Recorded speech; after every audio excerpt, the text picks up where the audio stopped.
It all began with a modest sign, nothing grand, nothing elaborate, just a simple piece of metal displaying the words, "No parking, resident access only." It seemed harmless enough. One might assume that a neighborhood rooted in harmony and mutual respect would grasp such a basic concept without issue.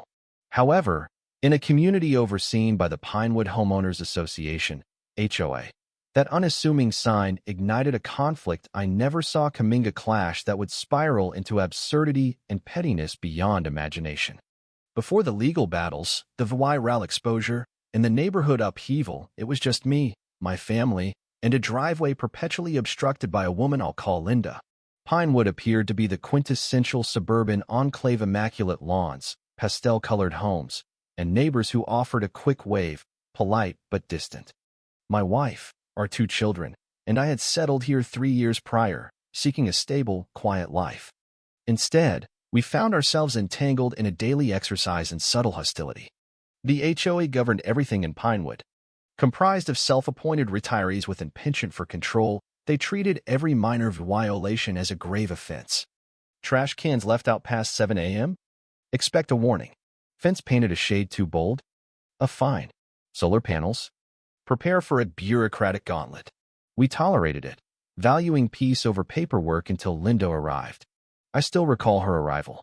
It was an unseasonably warm spring day, and I was mowing the lawn when a moving truck rolled up 2 houses down.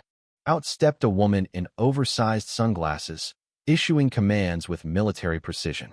She appeared to be in her 50s, yet carried the unshakable confidence of youth. Before her boxes were unpacked, she was directing the neighborhood landscaper, an employee she didn't even pay. Within days, she'd lodged complaints about a neighbor's wind chimes, scolded a teen for skateboarding, and had 2 street trees pruned because their shadows annoyed her. Linda wasn't her real name, of course, but her actions earned her the moniker. The trouble started when she began parking in front of my house. The first time, I brushed it off, perhaps she was citing someone. The second time, it grated on me. By the third, it was a problem. Every morning, her SUV sat squarely across my driveway. I work from home, but my wife commutes, and she often had to maneuver her car awkwardly to get out. I decided to address it civilly. I knocked on Linda's door, and she answered as if I'd interrupted a sacred ritual. "Hi," I said courteously. "I'd appreciate it if you could avoid parking in front of my driveway. It's been causing some difficulty." Her smile was cold and insincere. "It's public street parking, isn't it?" she replied. "Yes," I said, keeping my tone even, "but it's directly blocking our access." She tilted her head. "You can ask, but I can park there. It's my right." With that, she shut the door. I didn't want a feud, so I contacted the HOA. Their reply was evasive. "We do not intervene in individual parking disputes. Please resolve it directly with your neighbor." Translation: figure it out yourself. Frustrated but determined, I bought a Law 20 sign from the hardware store, printed "No parking, resident access only" in bold letters, and planted it beside my driveway. It wasn't confrontational, just a clear request. For 3 days, it worked. Linda's SUV vanished, and I felt a flicker of relief. On the 4th day, however, an HOA letter arrived, citing me for a violation. My sign, they claimed, was unauthorized external decor, and I faced a Law 250 fine. I laughed, assuming it was a joke. It wasn't. I called the HOA office. "Yes, sir," a weary-sounding woman explained. "Per bylaw 14B, all exterior signage requires prior approval and must meet aesthetic standards." "It's a no-parking sign," I protested, "on my own lawn, not the sidewalk." "That includes lawn signage," she replied. "But it's to stop someone from blocking my driveway." "You may appeal," she said, "but the fine stands until reviewed." Now I was furious. Linda could park wherever she pleased, but my attempt to address it landed me in trouble. It felt like a twisted comedy where the antagonist always prevailed.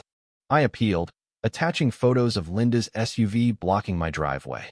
The HOA rejected it, stating my sign didn't match their official template and disrupted the neighborhood's visual harmony. Remove it, they ordered, or face escalating fines. That night, over dinner, I stared at the letter as my kids giggled and my wife asked what we'd do. I had no answer, just frustration with Linda and the HOA's complicity. I could have surrendered, but something shifted inside me. If they wanted compliance, I'd give it to them on my terms. With a grin, I told my wife, if they want petty, I'll go all in. Let's make a sign they can't ignore. And so, the battle began. The next morning, fueled by coffee and defiance, I'd have wise set a plan. The original sign was gone, stashed in the garage like a fallen soldier. But I wasn't defeated, I was inspired.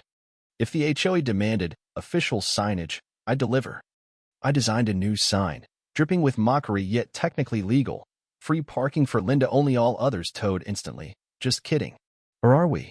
It featured a faux golden parking pass, the 0001, and a fine print note, exclusive Linda Club VIP access. I ensured it met every HOA rule: black and white, standard size, non-reflective, even citing their code in the corner. At a print shop, I had it made professional grade, then planted it in my lawn like a flag of rebellion. By noon, neighbors noticed. A dog-walking couple read it aloud and laughed. A reclusive neighbor, Tom, gave me a rare thumbs up, saying genius. Another snapped a photo, predicting it'd hit social media. Linda's reaction came later. Dressed in workout gear, smoothie in hand, she froze upon seeing it. She read it twice, then whirled toward me as I watered my lawn. Is this about me? She demanded. I shrugged.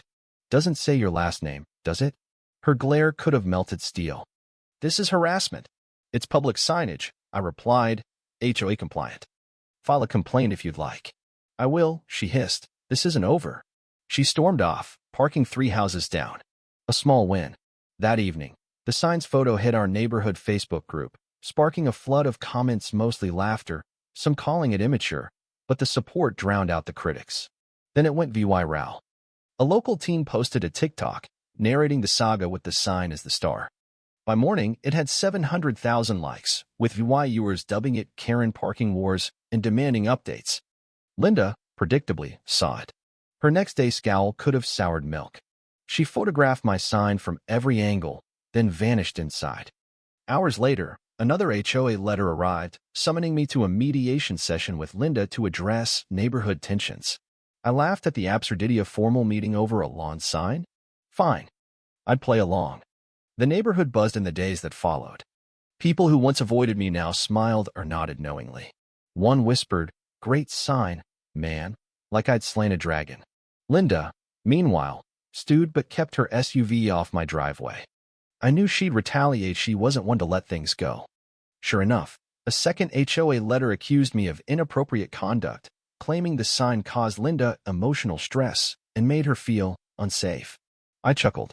The woman who'd ignored my pleas and blocked my family's access was now the victim. The mediation loomed like a circus, and I prepared meticulously photos, timestamps, TikTok screenshots. I was ready. At the community center, I arrived in my best shirt, armed with EVY Denke.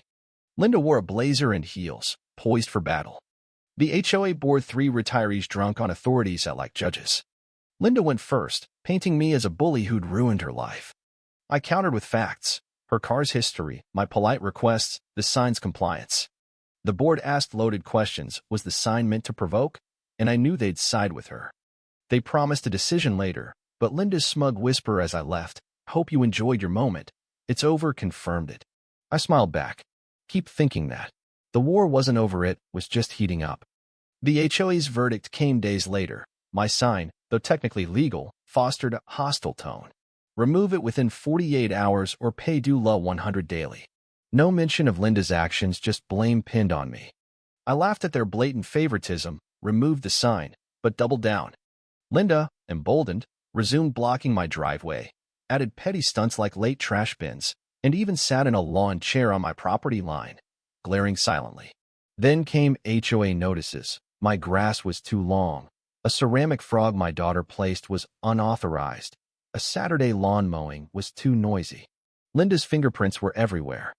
I documented it all: photos, videos, emails arming myself for war. The turning point came unexpectedly. Tom, a quiet neighbor, approached me one evening. "You're not alone," he said. "Linda's been targeting others too." He tracked her complaints: barking dogs, bird feeders, kids' noise, and noted the HOA's bias. Others had stayed silent, fearing her wrath. But Tom revealed a bombshell. The HOA president, Harold, had unaddressed violation: soil-stained driveway, unapproved shingles, yet faced no penalties. Hypocrisy. Not just favoritism, fueled Linda's reign. That night, 5 of us met at Tom's porch, forming a resistance. We had a plan: expose Harold, neutralize Linda, reclaim our neighborhood. We worked methodically. Tom photographed Harold's violations. I filmed Linda's antics via a discreet camera. Our paralegal neighbor, Sarah, found a bylaw. 3 violations in a year could oust an HOA board member with a majority vote. EVY Denke mounted Linda's driveway blocks. Harold shed sans permit. Then I planted sign 2.0, free Linda parking smile. You're on camera for our documentary, with a QR code to a live feed. HOA approved. It drew hundreds of viewers. Linda's meltdown came soon after she smashed a potted plant on my porch, caught on tape. Police issued her a citation, and the tide turned. With signatures and a damning video, we forced a vote. Harold was ousted, Sarah took over, and the HOA reformed. Linda retreated, then sued me for defamation. In court, her theatrics flopped against our EVY judge dismissed it, ordering her to pay my fees. She moved out shortly after, Leah VYing a quieter, friendlier Pinewood. My new sign reads, free parking for reasonable people, Linda not welcome. It started with a blocked driveway. It ended with a united community. Sometimes, the right sign in the right place changes everything.